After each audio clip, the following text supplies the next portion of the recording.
going on, guys? Back again for another season preview for the 2025 season. My name is Hunter Waldrop, and that is Tyler Vaughn right next to me. No Jake tonight. Jake, busy man, just got back from vacation. He is going to release his own clip, or it'll be tagged on to the end of this, whichever one is easiest for Mr. Tyler right there. But how are we doing tonight, sir? Man, doing fantastic. Excited to talk some big conference football tonight. Oh, yeah, Big 10. I'd say the best conference in football right now entering the season. Just personally, after last year, the way that they took care of business, obviously they've won the last two national championships. They dominated the SEC in the bowl games. SEC struggled a little bit in out-of-conference play. So I would say going into this season that the Big 10 is arguably the best team or the best conference heading into the year. Now, that can change. At the end of this year, we might be like, man, SEC took their throne back. But I'd say entering 2025, this is the best conference in football. So without any more time, let's hop right on into it, brother. Let's do it.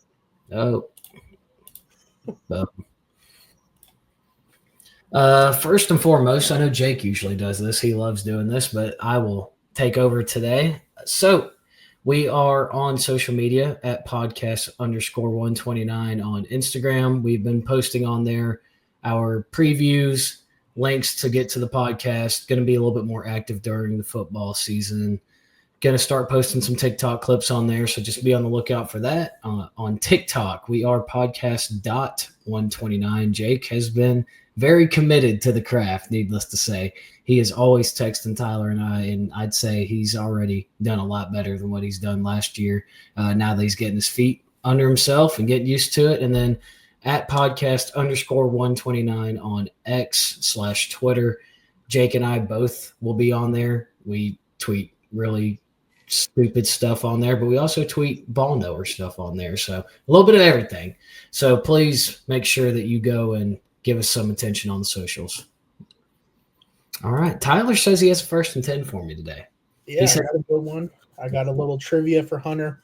Want to test his knowledge. So sticking with the theme of the Big 10 tonight, who is the all-time conference leader in passing yards in their career for the Big 10? Oh, gosh. Oh, goodness. Does this include teams that just recently came into the conference, or is this just the old school Big 10? Well, I don't know. I'll tell you this. The leader is not from one of the schools that just came in. Okay, because I didn't know if it was like, oh, well, Caleb Williams, he played in the Pac-12, but then he came into the Big 10 type of thing. Yeah, okay.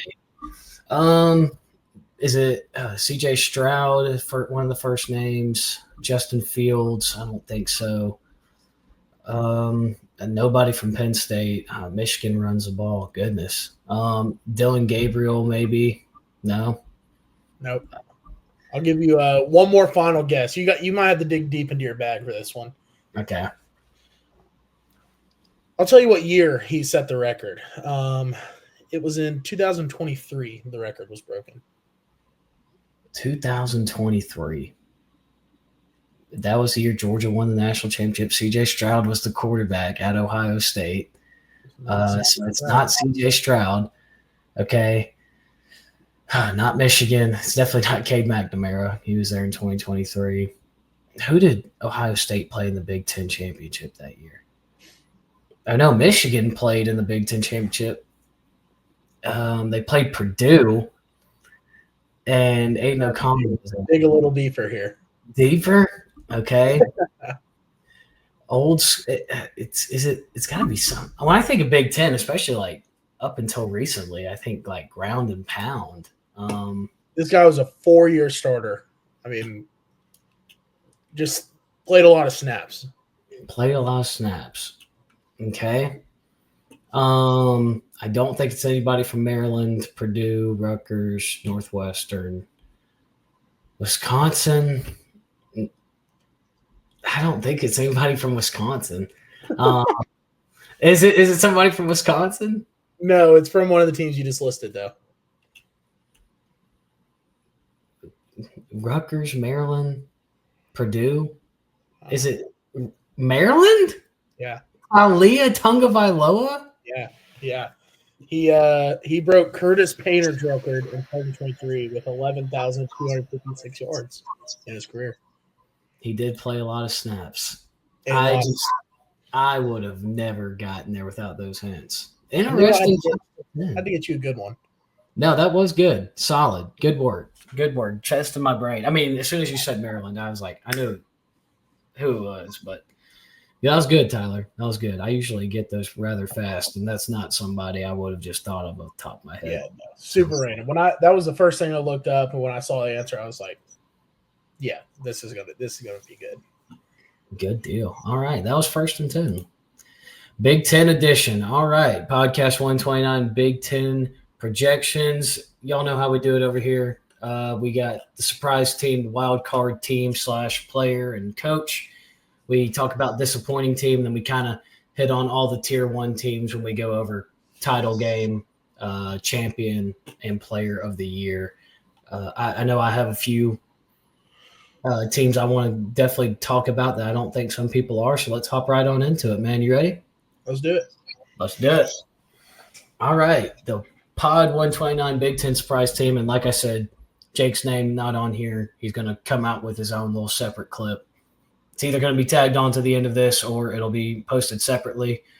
We'll cross that bridge when we get to it. But you will hear what Mr. Stinchcomb has to say. Trust me. His voice will be heard. Anyways, Tyler, talk to me about the Illinois Fighting Illini. Man. If you have looked at Illinois' schedule this year, you know that it is pretty favorable. I was telling Hunter before we started the episode, this team might be a playoff team, and I'll touch on that a little bit later. Their only real test is going to be Ohio State, in my opinion. I know Hunter's going to touch on Washington, which they do play each other, and it is in Washington. But I mean, they opened the season against, I believe it's I think they're playing Western Illinois. And then they have Duke, which I think that they can get that done. Western Michigan, Indiana, who I'm not high on. I think last year was a fluke. USC, they are falling apart. Purdue, one of the worst teams in college football. Then you have the Ohio State, and then Washington. Those went back-to-back weeks. I think they drop one of those, if not both. But then you finish the season out with Rutgers, Maryland, Wisconsin, and Northwestern. I mean, it's a very favorable schedule. I don't think people are expecting them to be a 10-2, 11-1 team. And they might not be that, but I think that they will be better than people are going to give them credit for. I know that nobody's really picking them to be in the hunt for that Big Ten title game. But I do think that because of how favorable the schedule is, they will be right in the mix for it. I don't know if they'll get there, and you'll see my prediction later. I don't think they'll get there. However, I think that they'll be in the hunt. And especially in this conference, if you can go 10-2 in this conference, you're going to make a lot of noise.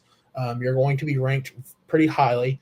I think that they can sneak inside of that top 12 and just be better than what they're receiving credit for right now.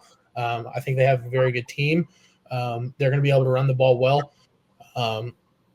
Last year they had what was his name? Josh McCray running the ball. Is he back? He's actually running the ball for the University of Georgia this year. Wow, and I'm a Georgia fan. That is really rough. But I do know Luke Altmaier is back, correct? Correct. All right, so Luke Altmaier's back. He threw for 2,700 yards last year, 22 touchdowns, only 6 interceptions. I think that he's pretty efficient there. I think that they'll be able to establish an offensive identity. They're going to play solid defense and get it done. Like I said earlier, though, I mean, I know I've hit on this multiple times, but that schedule is very favorable. It's an Indiana-type schedule from last year. I think that they, it might be a Cinderella kind of thing like Indiana was last year, but you never know. I think that they're going to pull something out and be able to compete at the top of the conference. I like it, man. It's a popular pick. They are preseason 12 in the coaches poll. So you are not the only one that is high on them. They do have a lot of returning production on both sides of the football. My biggest thing is I'm counting them right now. 1, 2, 3, 4, 5, 6, 7. and they were 6-1 in one-score games last year. And I don't know if that's going to reciprocate into this year. That's my biggest thing. It's hard to do. You see it in every sport: football, baseball, basketball. Teams that play close games consistently kind of get bailed out at the end, bail themselves out. The next year, you tend to see a recession in that trend. However, with that being said, I have the Fighting Illini going 9-3. I have them sitting at 6-3 in conference play. Like you said, that schedule is very favorable. So the way I had it playing out, I got Illinois beating Western Illinois, and I do have them beating Duke. And if you watch the ACC preview, you guys know that I like Duke out of the ACC this year as a sleeper team that could, make some noise. But I do have Illinois getting there. I just think the veteran leadership at quarterback with a little bit more proven returning production versus a little bit more new at Duke is what sends them over the edge. I like Illinois over Western Michigan. I do have them dropping the Indiana game. And you'll see later on that what my thoughts are on Indiana, but I just the way it fell, they have USC the next week on the road at Indiana. I think Indiana still has a lot of good talent on their team. I like Coach Sig. It's the first real test for either team, and I'm just going to take Sig over Bielema in this one. The next week, I think they get a bounce back. They get USC at home. I don't like the West Coast teams traveling 3 time zones over, 2 time zones, whatever it might be for the Big Ten. I got Illinois. I got them beating Purdue. I have them losing to Ohio State. I think by week 7, it's Ohio State will be clicking.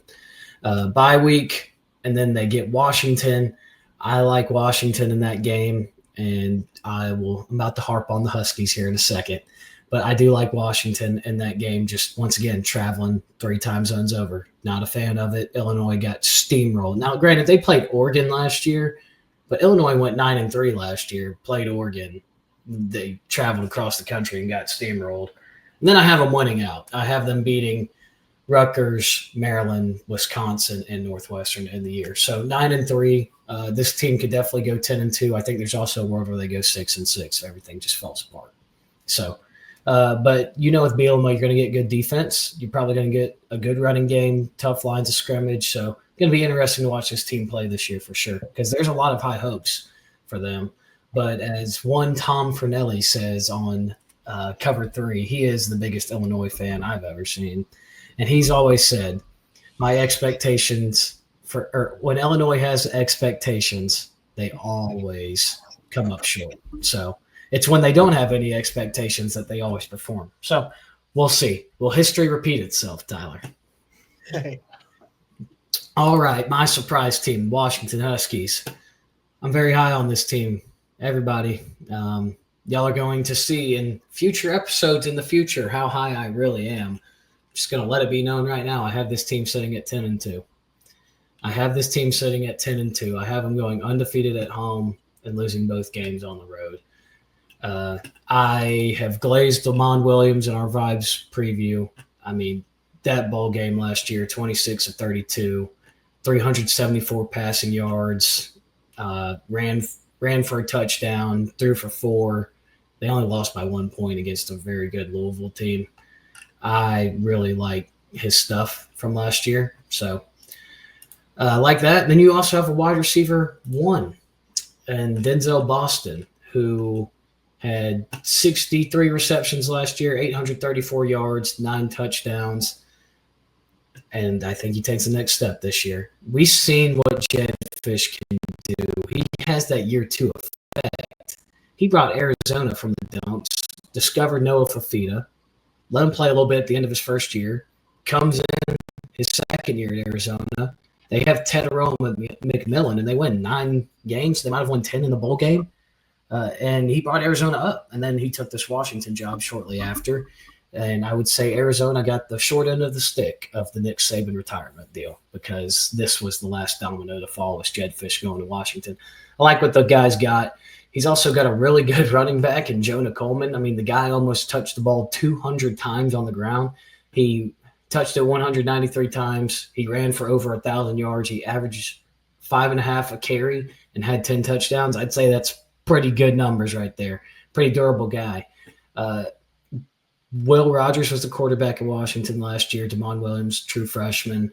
Let him sit and let him get his feet under him, under a veteran like Will Rogers. Probably going to be honest, the Will Rogers Jed Fish thing, neither one of them probably would have been their first choice. Will Rogers went there for Kalen DeBoer. Jed Fish went there for the money. Probably wouldn't have picked Will Rogers out of the quarterbacks he had available.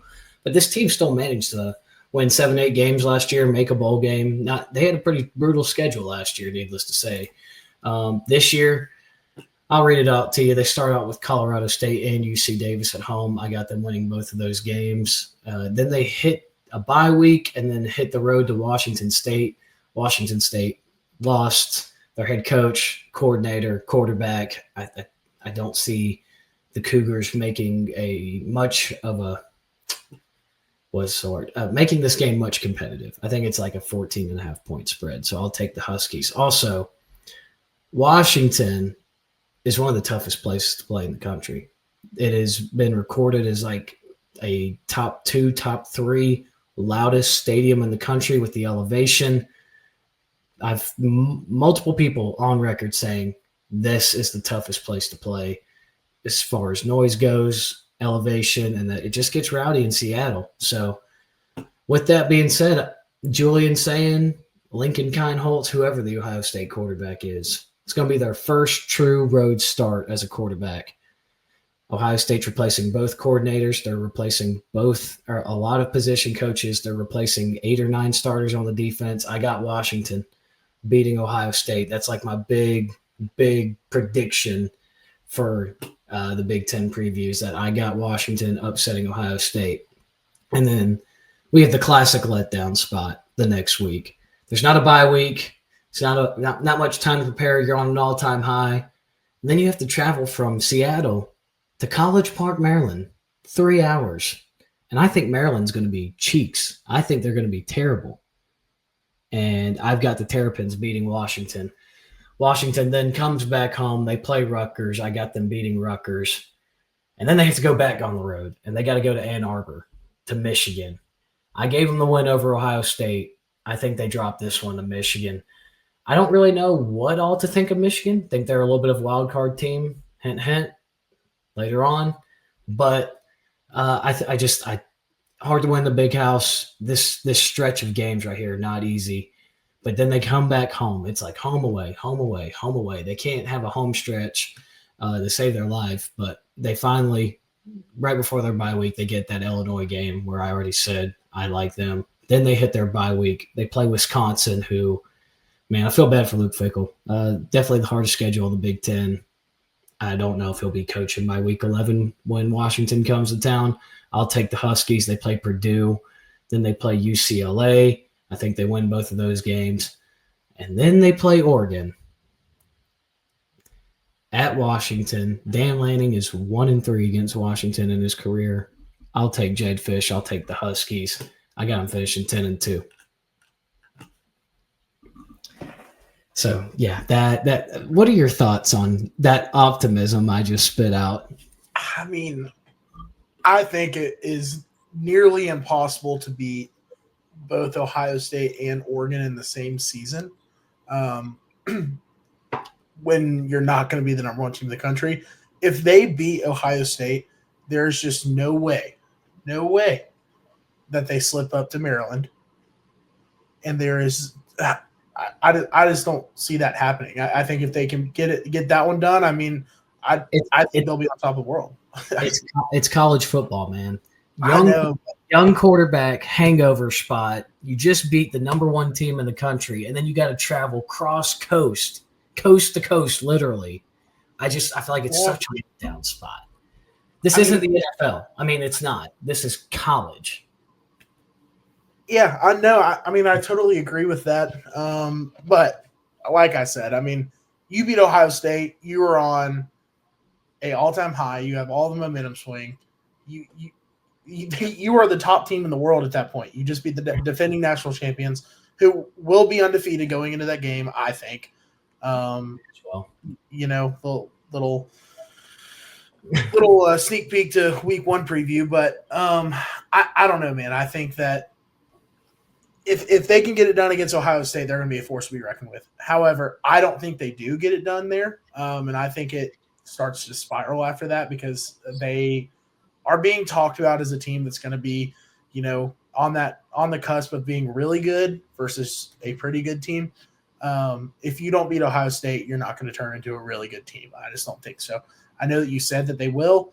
That's your prediction. I'm not on that same wavelength as you, but we will see. That's the beauty of it. We will see. No, it's definitely the ballsiest pick I got, like out of all my previews. Like I'm not scared. I'm not gonna like sit up here and be like, dude, you're stupid. Like, no, this is way out there. It is, but I do see faith in this team.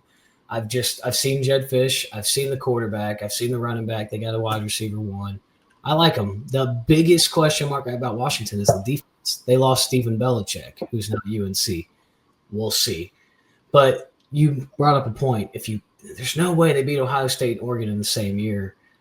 My biggest thing is this. If there's going to be a year to do it, it's this one where they're both starting first-year quarterbacks and where both of their teams got depleted off talent from last year.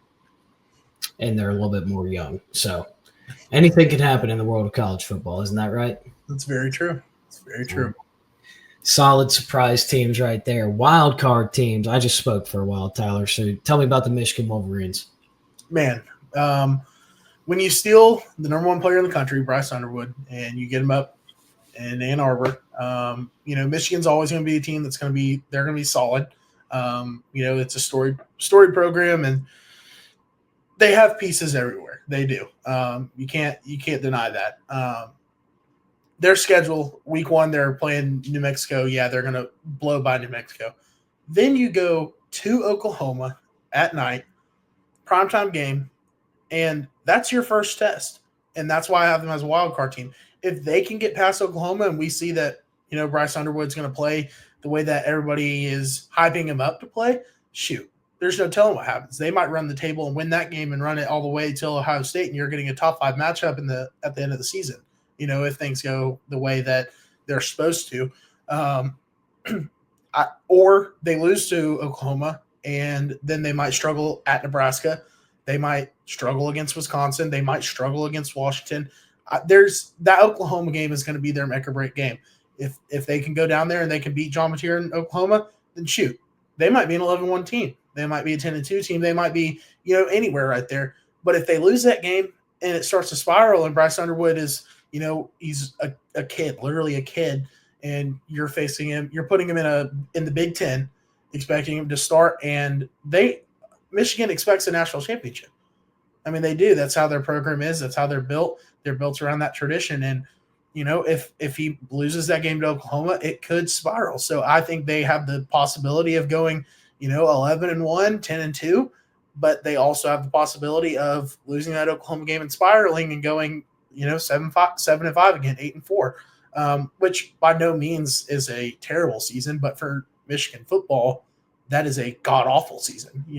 Last year, Michigan, god-awful season. You could ask any Michigan fan, and they would be utterly disappointed by the way they played last year. Granted, they were coming off a national championship, but, either way you want to put it, this team can go 10-2, I think, or they can go 6-6, maybe not 6-6. They can go 7-5. They can go 8-4. I think that it's all going to depend on how they play at Oklahoma, and that's going to be their make or break game.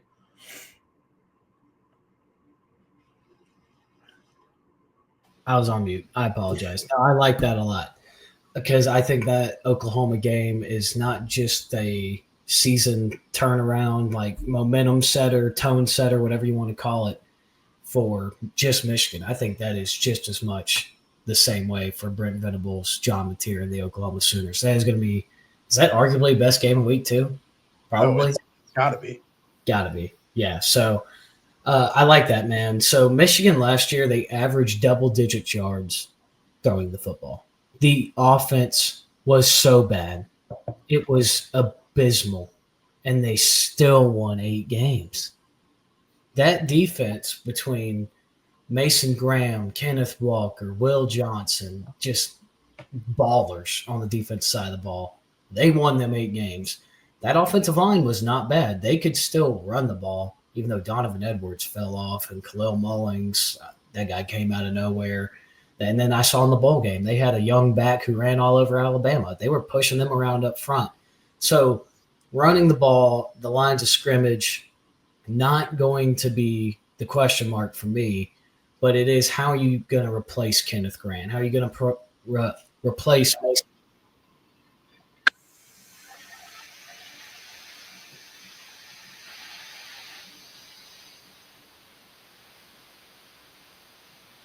Hunter, are you there?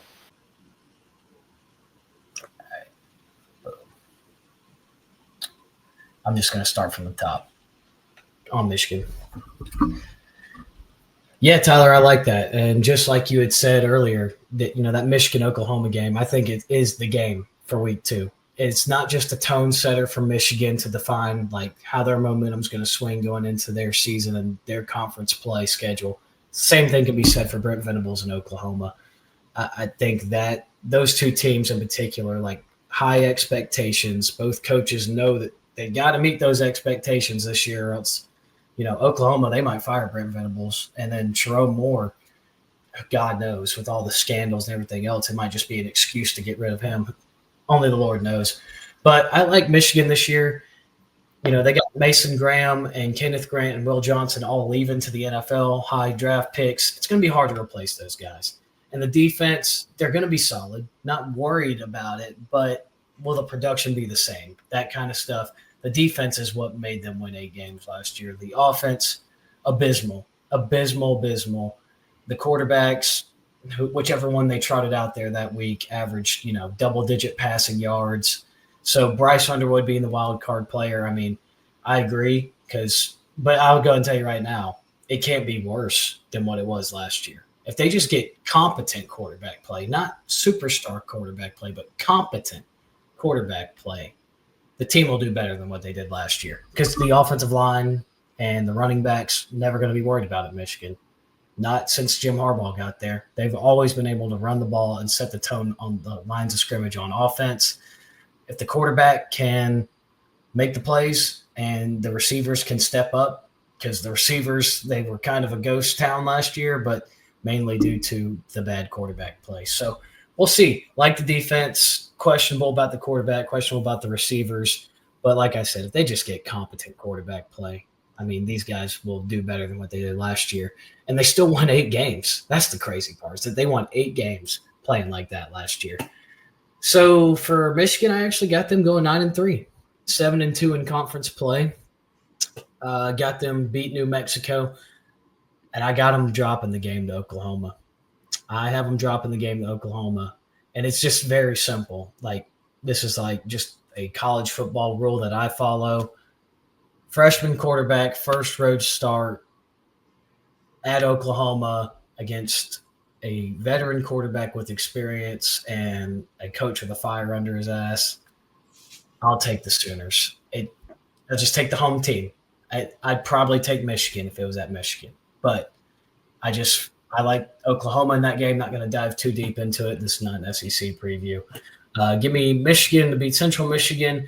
Then they hit the road to Nebraska, which I also can argue that this is the second biggest game on Michigan's schedule, because then they get a bye week after this, and then they hit their gauntlet of a conference schedule. When I say gauntlet, I just mean 5 consecutive games back to back to back in the Big Ten. And same thing can be said for this game. This could set the tone. And I went back and forth. I like Matt Rule more than I like Jerome Moore. I took Nebraska, and I'm not necessarily like high on Nebraska entering this year. I think they're going to do better than what they did last year, but just another road start off a team that's probably going to be hot, ready to roll, not as wounded, didn't have to play a Power 5 team. I guess Nebraska plays Cincinnati, but that's not like playing Oklahoma. So I did take the Cornhuskers. Then they hit a bye week.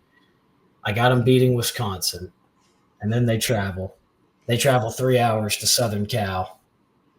I took the Trojans, which I'll get into in a second. I got them beating Washington, like I just said earlier, at home. I got them beating Michigan State, got them beating Purdue. I mean, it's like after that USC game, I got them winning 1, 2, 3, 4, 5, 6 straight. I got them going on a tear. beating Washington, beating Michigan State, beating Purdue, bye week, Northwestern, Maryland, both wins. And I got a beating Ohio State because why the hell would I pick Ohio State to beat Michigan? Especially after what I saw last year. Like, why would I pick Ohio State to ever beat Michigan until they prove me they can? Ryan Day. So, yeah, I got the Wolverines sitting at 9-3. Tough start that first 7 weeks. What would that be? 1, 2, 3, 4. 4-3 to start the year. And then they just hit a hot streak, win their last 6, or would that be 3-3, and then they win their last 6. So I like the team. I think Bryce Underwood, once after that second bye week, after that USC game, like the guy's going to be settled in, and we're going to start to see Michigan pop off. And they get Ohio State at the Big House this year. So another reason why I like them a lot. So 9-3 for the Wolverines, 7-2. And I'll get to my hot take, the Big Ten championship game, a little bit later on, but it has something to do with this team and a few others. My wild card team, USC Trojans. So let's see. Let me pull up my stuff about USC. Wild card team player / coach. As you can see on the screen, that is Lincoln Riley on the left. And if you don't know who that is on the right, that's okay. That is Danton Lynn, the defensive coordinator at USC. I think it's very evident that they took a step forward on defense last year. That Lincoln Riley took a step forward. Like, the biggest difference that I saw from year one or previous years at USC under Lincoln Riley versus last year is that, like, you could tell that the kids actually wanted to tackle the guy with the ball. Like, when they had the previous defensive coordinator, his name's slipped my mind, it's Alex something, but they were not filling gaps. They didn't play physical. Like, this team actually had a little bit of a chip on their shoulder. They played 2 SEC teams last year and beat both of them.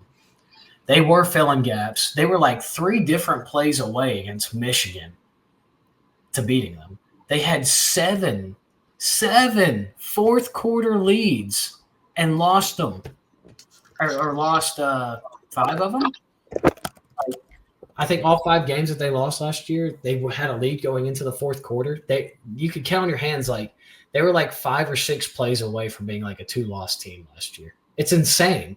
Like that they were that close. And then they didn't even play their veteran quarterback all the way through. They just went on to the next year. And I think Lincoln Riley knows that, like, this is Southern Cal. He's got to get it done. But if that defense does not make the step forward, they will never take the next step. They won't ever be a competitor in the Big Ten. So that's why I have them in my wild card team. I could see them winning 9-10 games. I could also see them winning 6 games like they did last year. I feel like it is a wide margin. It depends on the defense. I am never going to question Lincoln Riley's offense. He's proven to us year in, year out that the offense is going to be in it. I will say that the offensive line of scrimmage that Lincoln Riley had last year, not Big Ten ready. They were Pac-12 ready. You know what I'm saying? So I'm hoping that's another big question mark to me. So we'll see. I'll read off their schedule. They start out with Missouri State. That's a win. Then they host Georgia Southern. They're going to lose that one to Clay Helton. Then they play Purdue. No, I'm just kidding. Obviously, they're going to beat Georgia Southern. As much as I wish my Eagles could win in the Coliseum, it ain't happening. They play Purdue, win. Michigan State, win. Those first 4 games, I think, good scheduling right there. Build your confidence up. And then they play Illinois. It's their first tough test. I don't think the defense is going to be broken in yet. I got them taking a loss. It's on the road. Travel spot. I hate it. Then they have a bye week. This is another reason why I had Michigan losing to Southern Cal. Michigan has them after playing Wisconsin, and they got to play Washington the next week. Sandwich game, traveling to Southern Cal. I like Southern Cal off a bye to beat Michigan that week. Then they play Notre Dame after Michigan in South Bend. Marcus Freeman's going to hand it to Lincoln Riley. That's a loss. Bye week, I think they beat Nebraska. I think they beat Northwestern. If they were playing Iowa at Iowa, I'd have them losing, but I'm taking the home team. I'm taking Southern Cal. I like Iowa this year. We don't have a lot to say on them, but on this particular episode. Maybe Jake will, but I do like the Hawkeyes this year. Then they play on the road in Eugene against Oregon. I have them losing. Then they finish the year playing UCLA at home. I think they win, which makes them 7-0 at home, 9-3, and 7-2 in the conference. That's the third team I've talked about that I have going 7-2 in the conference. How in the heck do you make these tiebreakers? We'll tell you in a little bit. All right. I want to follow. Hang on, go back for a second. I want to follow that up. Let's talk about USC. I forgot. My bad. Were you watching when they played Notre Dame in that last week of the season? Yeah, they threw the ball around the yard. It was so fun to watch. Dude, that was and like they lost by 2 touchdowns, and they were both pick sixes that turned the game. It was just so fun, and you knew that they were going to end up losing that game, but there was always that little glimpse of hope. Oh shit, that might have been the moment, and then it wasn't. Follow-up question: who is going to be Maava's number 1 target? Who's wide receiver 1 for Southern Cal? I got their names pulled up. We got Jacoby Lane, played a lot last year. Mekhi Lemon also played a lot. And like I said, I don't know all the guys' names that are going to touch the ball this year. I'm just going to be completely honest. I do know Jacoby Lane. I know Mekhi Lemon. And then there are a plethora of wide receivers on this roster that I'm looking at right now. I know that they lost Zach Branch. I know that they lost Deuce Robinson. Okay. I'm not going to question Lincoln Riley, because if he was very concerned concerning his wide receiver room, he would have gone into the portal and gotten some talent. He didn't attack the portal. He is beyond confident in the receivers that he's got. So that's why I'm not questioning it. That's my whole thing. I'll disagree, only because they lost Jyron Hudson. They lost Zachariah Branch, Zachariah Branch was supposed to be their dominant guy. You know how many times he led their team in receiving yards last year? Not very much. Twice. It's just I don't know who they're going to throw the ball to. Obviously, yes, I agree with your statement that Lincoln Riley is going to have he has confidence in what he has. I just don't know if it's false confidence, because I get it. It's just I don't know, man. But then again, I just don't know. I think of the really good offenses that he had at Oklahoma. Who were the top receivers? CeeDee Lamb. I believe D.D. Westbrook was one of the guys. Heisman finalist. Yeah, and those were big-time names that made that offense function. He had Jaden Hazelwood in there. Mark Andrews. Yeah, he had all those years. He had a very good receiver. Hollywood Brown. Think about it now. He does not have a marquee receiver on that roster. I don't know. I think he builds his offense around having a quarterback that can run it and throw it, and they can sling the rock. But they have somebody that they're going to sling the rock to 70% of the time. Obviously not 70, that's an exaggeration, but still they have a guy at receiver, and they don't have a guy. And I think that you kind of hit the nail on the head with this being a wild card team. It might not work out the way that they want it to, because they don't have that guy at receiver. And that's my number 1 flag with this team. It's just that they don't have their stud at receiver that I think that Lincoln Riley builds his offense around. I don't see it. Yeah, good point. And like I said, wild card team. If a receiver or 2 emerges, this team can win a lot of football games. But like you said, if it's false hope, false confidence, could just barely scrape a bowl game. We'll see. Good points, Tyler. Good points. Okay, moving on. Disappointing team. Tyler, I know you said that you were going to make this quick. I'll let you go first. All right. I told Hunter I had about 4 words for the Nebraska Cornhuskers, and here they are. Dylan Raiola is ass. And that's it. That's all I got. I have no faith in Dylan Raiola. Never will. I haven't. I said it last year.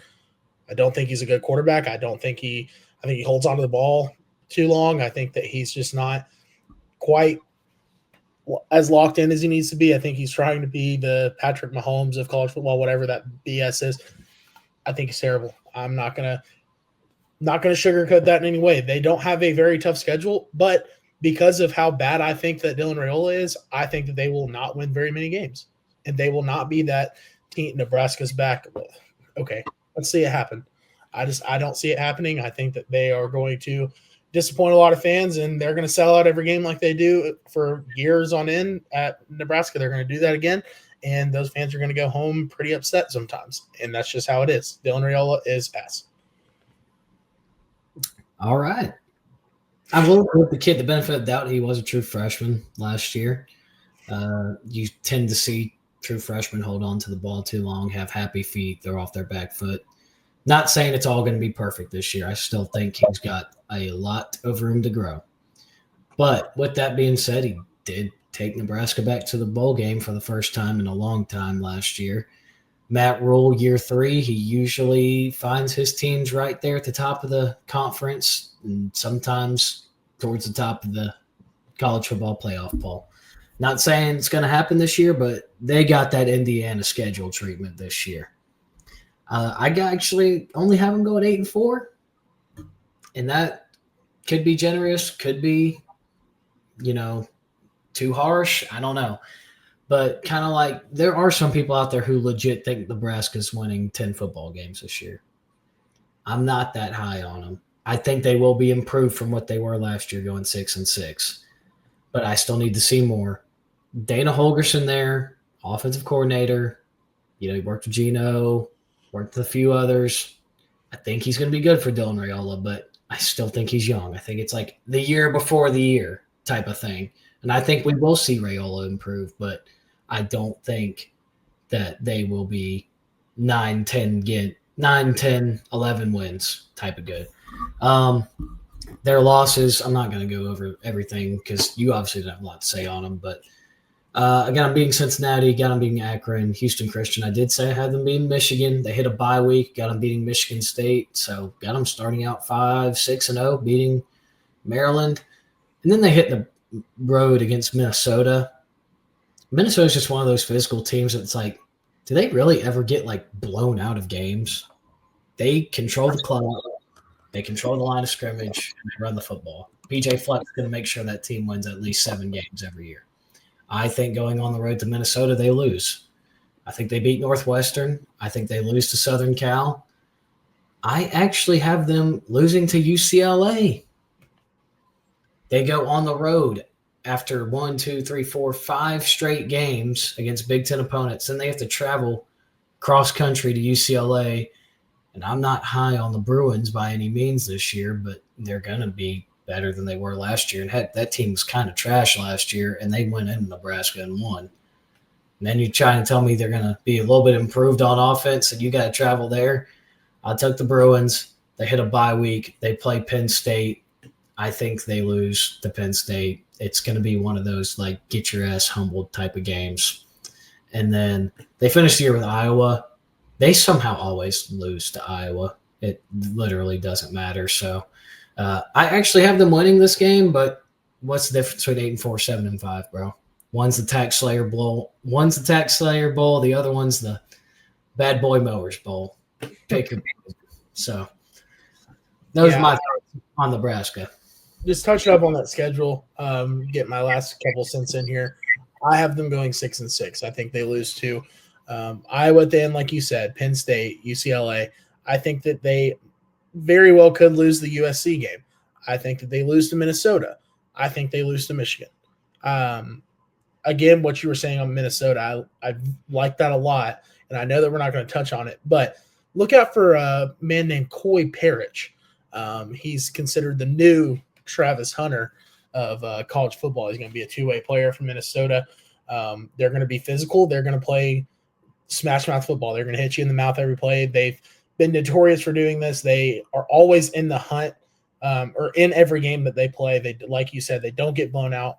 And like I said, I know that we're not going to talk about Minnesota, but I just wanted to throw that out there. Coy Parrish, got to keep on your radar for this year. So, but I have Nebraska going 6-6. I think that is very disappointing for a team that is going to sell out every home crowd, and people are constantly saying that Nebraska football is back. It's not. Let's go ahead and wrap that up. Like it. I like it. You know what? I am going to take some time before I get to Indiana here, because after this we talk about all the Tier 1 teams. I like the name. It's Cole Parrish, right? Is Coy Parrish. Coy Parrish. Yeah, I saw that on the socials the other day. And I do want to hit on some of the teams that we might not talk about. I'm just going to be honest. We kind of do a bad job of that. Now, like in the Big 12 and the ACC, we talked a little bit about every team. But in the Big 10, it's the biggest conference. So there are a few teams I do want to hit on before I get into Indiana. Minnesota, I was actually just there. Pretty cool football stadium. Looks like a good place for a snow game. I like PJ Fleck. I like rowing the boat, but they row the boat to bowl games, 6-6, 7-5, and then you blink your eyes every 5 years. It's like, wow, they won 9 games. But they're always a team, I swear. You'll be watching a random game like LSU versus Clemson week 1, and then like you'll look at the bottom of the screen. It's like Minnesota's playing, let's say, 12th ranked Illinois. I'm just throwing a hypothetical out there, obviously. It's like, wow, it's the fourth quarter and Illinois is ranked 12th. Minnesota has 3 losses, but Minnesota's winning the game by 3. Like you just always see that. They're never out of a game. So I do like the Ghosts. Consistent team, good coach. Wisconsin, Luke Fickell. I think Luke Fickell's gone after this year. I think they only win 4 games. Not really his fault, just didn't fit in Wisconsin. And that schedule is not friendly to them this year. Don't have a lot to say on Rutgers, Maryland, or Purdue. I do think Mike Locksley gets fired from Maryland at the end of this year. Purdue, they got a long way to go with Barry Odom, first-year coach. Greg Schiano at Rutgers, they'll make a bowl game. Good Italian guy. UCLA, I think they will be right around the bowl game. I think Nico makes their team interesting. But as we saw as the year went on, that Nico wasn't quite ready last year. And playing more physical, tough defenses in the Big 10, questionably, bias, unbiased, whatever. It's going to be playing very tough defenses regardless of your stance on that. With worse coaching and with worse talent around him, I think UCLA finishes around 5-6 wins. And Nico pretty much just destroyed his growth potential and draft future by going to UCLA and being selfish. Michigan State, Jonathan Smith, Aiden Childs, a name to watch out for. He's very fun to watch. He does like to turn the ball over, but he's also very young, first-year starter last year. Watch out for Aiden Childs in Michigan State. I like Jonathan Smith, the hire from Oregon State 2 years ago. They're going to make a bowl game this year. Iowa, this is going to be the team that just pisses people off all year. They're going to be the team that's just like a home wrecker. We'll get more into that. I don't have an Iowa feature on here, but I like the quarterback, transfer from South Dakota State, won the FCS Heisman last year. Iowa with an offense. Everybody better watch out. They're going to be great on defense. They're going to have a great punter. They're going to have a great running back and a great offensive line. The quarterback is here. Iowa, sleeper team. Don't have them featured on here, but just watch out for the Hawkeyes to ruin the team season. Nebraska, already talked about. Illinois, Indiana. All right, yeah, everybody else already touched on. Just felt the need to do that. Yeah. Sometimes we miss out.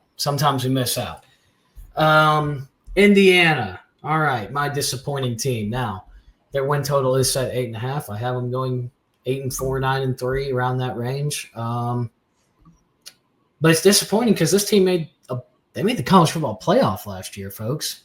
They went 10-2. Was it 10-2, 11-1? They went 11-1, lost to Ohio State. Did they lose another game outside of Ohio State? I can't quite remember. But they got their asses handed to them by Ohio State in that game. And then when they played Notre Dame, it was murder. But I like Coach Sig. Great coach. Winner. Literally everywhere he goes, he does win. That is true. I like Fernando Mendoza. I think he's a great quarterback. I think he's going to do good for Coach Sig. A lot coming back on defense. They got playmakers. But they actually got to play some tough teams this year. And it starts out week 2 against Kennesaw State, the powerhouse in the state of Georgia. No, because they were too scared to play Virginia in week 2 instead. So they play Kennesaw State. They have a joke of a non-con. Old Dominion, Kennesaw State, Indiana State, 3 wins right off the bat. Got them beating Illinois, as I said.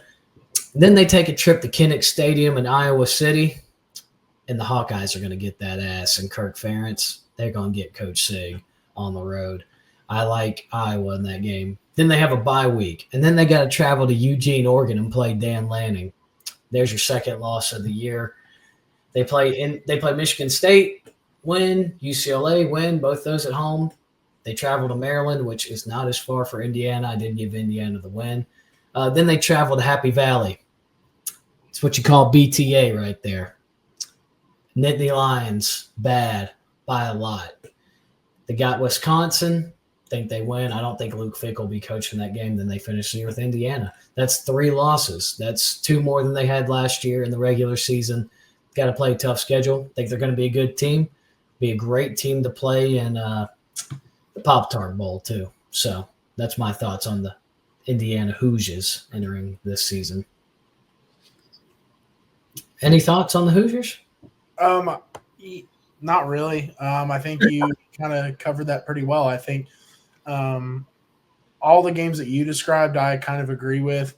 I've got that Michigan State game circled because, like you kind of said earlier when you were touching on them, I think they could be good. They have potential to be good. Again, same thing with Iowa, sleeper team. I think that going into Iowa and playing at their place is going to be hard, especially with, do they have an offense at this point? That's another game they could lose. I think there's potential that they lose 4 games in a row in the middle of the year. I think that, again, I'm high on Illinois. I think that they could slip up and lose to Iowa. I think that they will get ran by Oregon. I think Michigan State could come in there after 3 straight losses and pull off the upset and beat them. And then, like you said, Penn State, that's going to be belt to ass. They might lose 5 games. They might. They could. They very well could. And I like that you just pointed that out because I'm giving them the Illinois win because it's at home. They could lose that game. I think that, like I said, I'm high on Illinois. I think that they lose 4 games in a row right there. Or at least there's potential for them to. And once that happens, oh man, is it going to go downhill from there? You can't go from being a playoff team last year to losing 4 straight games in the middle of the season, and 2 of them to teams that you should not lose to on paper. And then when they go to Happy Valley, that is going to be a nightmare for them. I think that you are very correct in calling them a disappointing team. I think that there's a very strong potential that they lose 4 or 5 games this year. Absolutely. All right. This is the moment everybody's been waiting for. Title games. All right. I'll start with Player of the Year because we can touch on Penn State as a whole, I think. Sound fair? Yeah. This is like my excuse to talk about Ohio State right here. Player of the Year, Jeremiah Smith. What does Gus Johnson call him? Fast money on the rise, Jeremiah Smith. Yeah. This guy's going to touch the ball a lot. Like, I know they got Carnell Tate. I know they got Donaldson at running back from West Virginia, and they got another guy. And they also probably have like 6 wide receivers that are all redshirting this year that nobody's ever heard of. But by next year, they're going to see significant playing time and all be just dogs. But with that being said, Jeremiah Smith's going to touch the ball a lot. I'm talking about not just, all right, it's 3rd down. I got to who do I get the ball to? Everybody knows the answer to that. I'm talking about, well, it's 1st and 10. We're playing a field possession game here. We need to be picking up significant yards on 1st down. Who do I get the ball to? Or, All right, it's second and long. We don't need to face a third and long. How do I know I'm going to pick up 5 yards right here? Jet sweep, Jeremiah Smith. Like, this guy's going to be touching the ball so many times. I think his numbers are going to be ridiculous. And I know that there's going to be some games where he is triple covered, quite literally. And then you'll have games where Carnell Tate goes off or Julian Sayin goes off at quarterback, and he starts finding other guys like the tight end transfer from Purdue. But Jeremiah Smith's that guy. I think he will be the Big Ten Player of the Year. And I will now take this time to dive into Ohio State, and then Tyler can follow. Sound good? All right. The Buckeyes. I also have going 10-2, and I don't have them losing to Texas week 1. Oh, my gosh, Hunter. How are they going to go 10-2 if they don't lose to Texas? Well, I've already announced their 2 losses in this video. I think they lose to Washington on the road, first true road start for whoever the quarterback is. And I think they're going to lose to Michigan at Michigan, because why would I ever pick Ryan Day to beat Michigan? So besides that, I think they're going to run the table. I am not going to go too deep into the Texas game. That's going to be a week 1 preview, but taking the home team, going to leave that at that. Their other 2 tough games would be on the road to Illinois, which I don't foresee Illinois being a tough place to play, quote unquote. And on top of that, Ohio State has gone into Illinois and won so many times that it doesn't seem threatening to me. Plus, by week 7, I think the quarterback's going to have it rolling. Then they have a bye week right before they play Penn State, and kind of the same thing. Why would I ever pick Ryan Day to beat Michigan? Why would I pick James Franklin to beat Ryan Day on the road? Just not going to do it. So I think the Buckeyes have a great year. They're a college football playoff team. Got them finishing at 10-2. Got them finishing the conference at 7-2. That's now the 3rd or 4th team I've said that's going to finish 7-2 in the conference. I like the quarterback, Julian Sayin. He was Elite 11 champion, originally at Alabama, and was there for all of 2 weeks. Nick Saban retires, hits the portal, and just falls into the lap of Ohio State. Of course he does. I think he has a lot of talent, but first-year starter, not going to put a lot of stock into him. Got to see it on the field first. But replacing a lot on the defense, losing Captain Jack and J.T. Tuialamau, I think is how you pronounce it. It's just going to be tough. You lose both coordinators. Jim Knowles goes to Penn State. Chip Kelly off to the NFL. You lose a few other offensive coaches to the NFL. It's just hard when you're replacing that much. Yet I think the talent on the roster mixed with the schedule, this team goes 10-2 and makes the playoff, especially behind Jeremiah Smith. So that's my thoughts on the Buckeyes. Tyler, you have anything to add? Yeah, as you can see, I have them playing in my title game. I'm pretty sure I said this correctly earlier, but I do have them beating Texas week 1. Did I say that earlier, or did I say the opposite? Okay. Yeah. Yes, okay. You did. All right. I just wanted to make sure. Yeah, I've got them beating Texas. I like them playing at home in that game. That's going to be Arch Manning's first, real start. So I've got them there. And then I think they run the table until they play Penn State. And I think they drop the game to Penn State. I'm very high on Penn State, as you can see. I don't know. There's something about it. Tyler Vaughn, you've got Penn State beating Ohio State twice in the same season? I do. Wow. I like it. Yeah, I'm confident in that, man. I think Penn State's got the roster. I mean, well, they had the roster last year to put it all together. I really think that this is James Franklin's, like, if it's not going to happen, it's not going to happen. But if it is, it's going to be this. It's going to have to be this year. So I have Penn State beating Ohio State twice in the same season. Yes. So I have Ohio State going 11-1, and I have them. I do have them beating Michigan. I know, crazy take. I just don't see a world where Bryce Underwood gets it all together by that point and can win that game. I just don't. We'll have it more put together than Davis Warren, who threw for 75 yards against Ohio State and the SWU last year. I mean, yeah, I know. And after that game last year, I was on the Ryan Day's going to get fired train if they didn't go all the way and win the national championship. They did. So obviously he's going to return as the coach. I just think that if he loses again to Michigan, man, there's going to be fire, and there's going to be a lot of fire coming out of Ohio State fans, Ohio State fans and their donors, and everybody in the higher ups of Ohio State is going to be absolutely furious with that guy. And I don't care how many national championships he wins, they just want to beat Michigan. And I don't think there's another season where that doesn't happen again. I think that they get that one done. I think they're 11-1 going in the title game, and I think they drop another one to Penn State. I think, again, like I said, Penn State's that team this year. I'm very high on them. But I can't give Jeremiah Smith Player of the Year. And Hunter, if that's okay with you, I think that I'll just roll into Penn State now. Then you can follow it up and finish up with Penn State, Oregon. Yeah, that sounds good. Go ahead, talk about Penn State. I'll follow it up, and then I'll talk about the Ducks. All right, sweet. So I think that Penn State is one of the more put-together teams in the country. They're going to have a very solid defense, and they're going to have a very complete offense.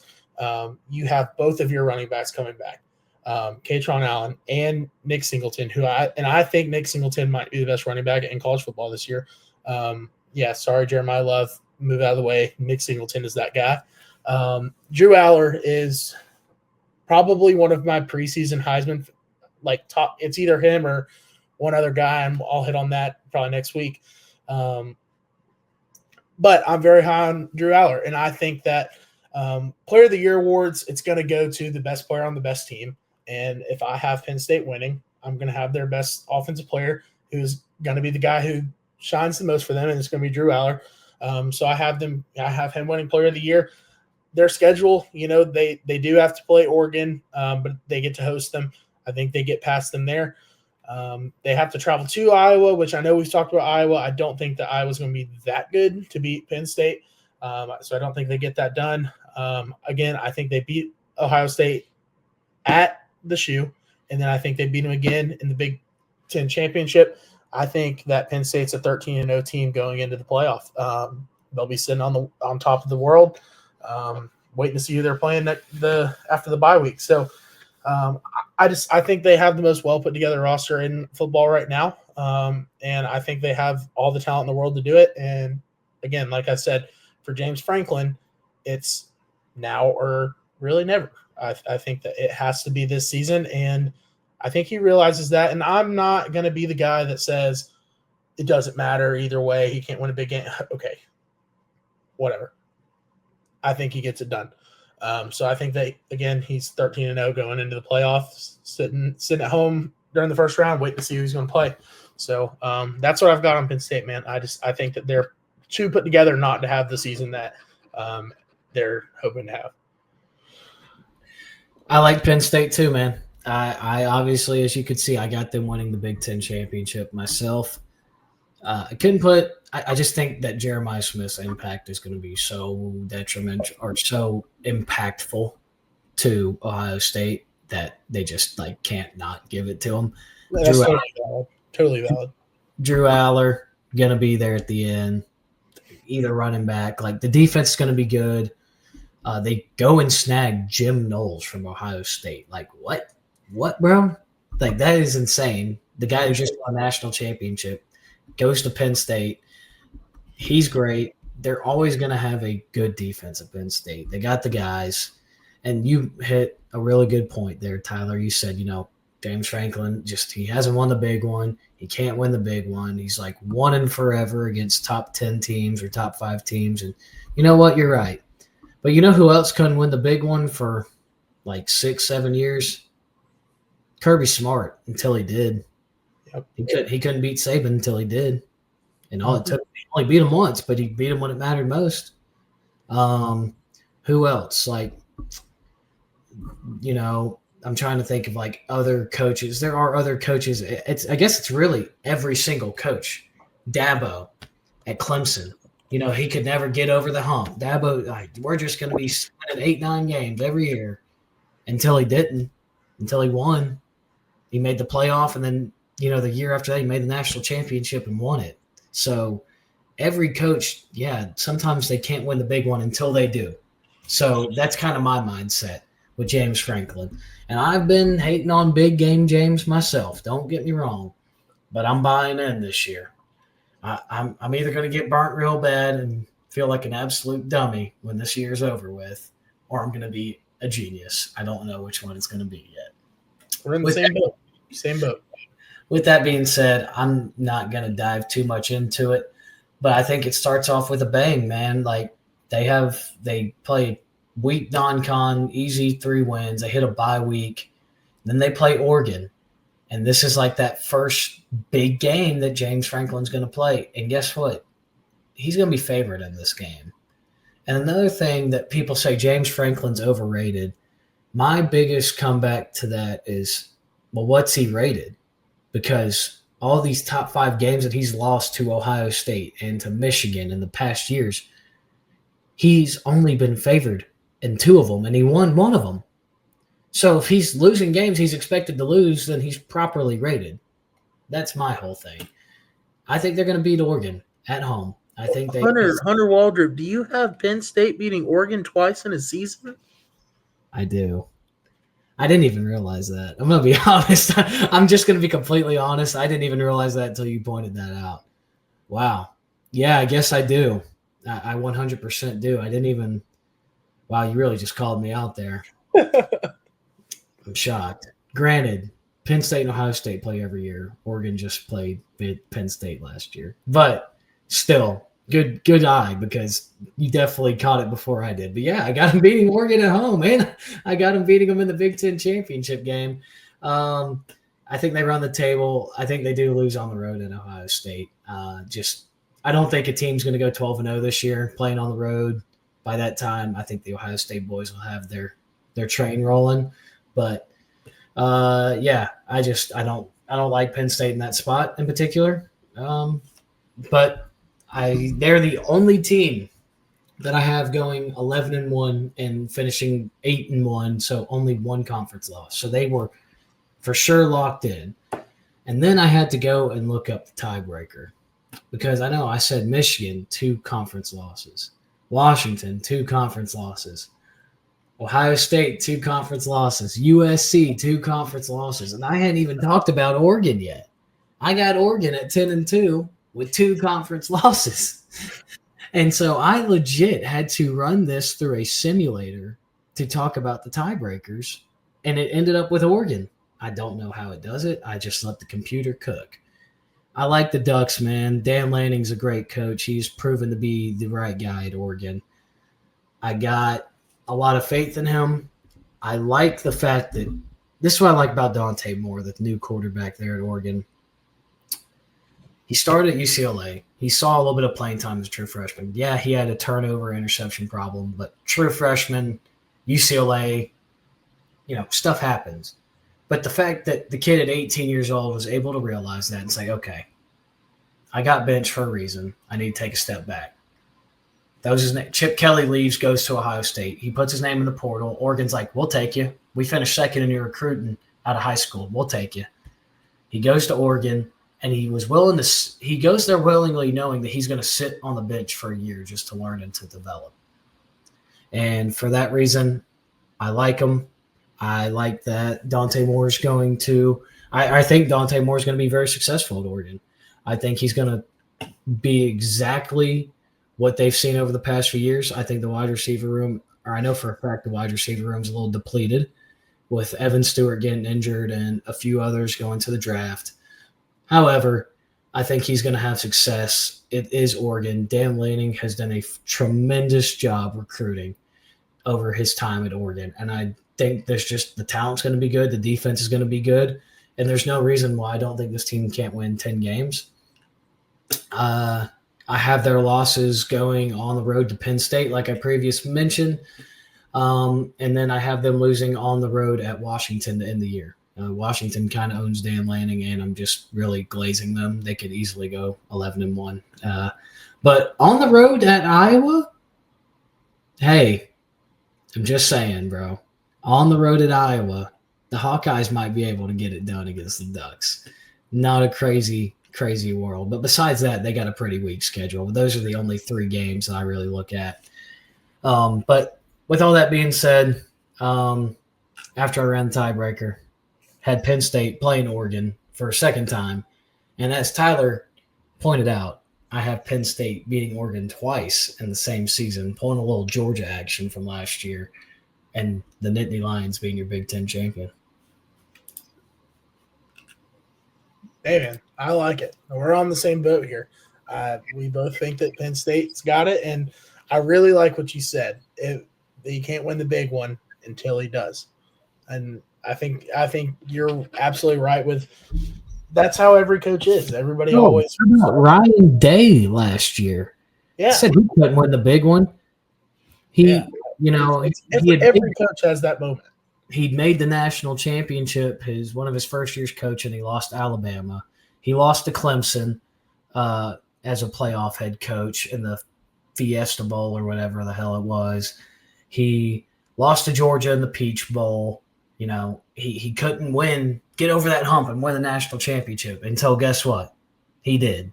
So, like 5 or 6 years later. So, yeah, that's kind of the time frame we're at with James Franklin too. Yeah, exactly. Well, we're a little bit far past that, but it's okay. He hasn't had a team this loaded, right? Like you said, this is the 5th or 6th year where they really should be able to do it. It's either going to be this year or it's never going to happen. Yeah. The only other year it could have happened is when they had Saquon and Trace McSorley, but like Trace McSorley is not what Drew Aller is. Correct. And you have 2 Saquon Barkleys. Maybe not to that extent, but 2 really good running backs, not just one. All right, we're going to read our hot takes, wrap this joint up. My hot take, I know I talked about it. The Big Ten title race will come down to 5 2-conference loss teams. Obviously, like I said, I had Penn State in there, and I had them playing Oregon. I had to run it through a simulator, but I had Michigan, Washington, Oregon, Ohio State, and USC all tied for second place. I think some of these teams will kind of beat up on each other. It was hard for me to figure out who was going to play in the Big Ten championship game, but I think it's going to be a pretty top-heavy conference, and I think there's going to be a lot of teams that have success, and a lot of these top-heavy teams going to kind of beat up on each other, a loss there and a loss there. So I'm actually very excited to watch this conference heading into 2025. All right, so I had a hot take written down up until about 4 minutes before we started the episode, and I changed it. I think Illinois wins 10-plus ball games. I think they're either 10-2 or 11-1. And going back to what I originally had wrote down, this conference has 4 playoff teams, including Illinois. I think it's Penn State, Ohio State, Oregon, and Illinois. I think that they all 4 get into the playoff. And I think that one of those teams, if not multiple, will make some loud noise in that playoff, and they will stir some ruckus up. I don't even know if I worded that right, but needless to say, something will happen with one of these teams. I think that, again, I'm very high on Penn State. I think they make a title run. You never know with Ohio State. They might get really hot there at the end and make another title run. Oregon, Dan Lanning could pull it out. Figure it out. Illinois, they could be hot going in that playoff. You just never know. I think that Illinois has 10 wins. My hot take is Illinois has 10 wins and gets into the playoff. Well, I guess my hot take also piggybacks off that because I have Washington with 10-plus wins getting into the playoff. So, hey, we both have a team out of the Big Ten. I also have the Big Ten, 4 playoff teams. Penn State, Ohio State, Oregon, same 3 as you, and then you have Illinois, and I got Washington. So There we go. But I believe that is all of it. Yes, sir. I know this is also Jake's favorite thing to do. I'm going to let Tyler do it. I did the intro. I'm going to let Tyler close us out. All right. Well, you guys should hit up our YouTube and watch the video. Hunter works really hard on these slides and gets everything set up and put together for these episodes. So go give us a watch on YouTube. Make sure that you subscribe and like our videos. You can also find us on Apple Podcasts and also on Spotify. And we will be uploading the episode on there as well. If you want to listen in the car, listen while you're in the treadmill at the gym or doing your workout, whatever it is. You can find us just about anywhere. So make sure that you go follow our social media. I know that the boys are doing a really good job keeping those up to date while I'm kind of doing some editing on the episodes. So I do appreciate them for that. But other than that, that is podcast 129, 2025, episode 3, 4? Episode 4. 4. It's all good. Episode 4. Thank you guys for listening. God first, God first.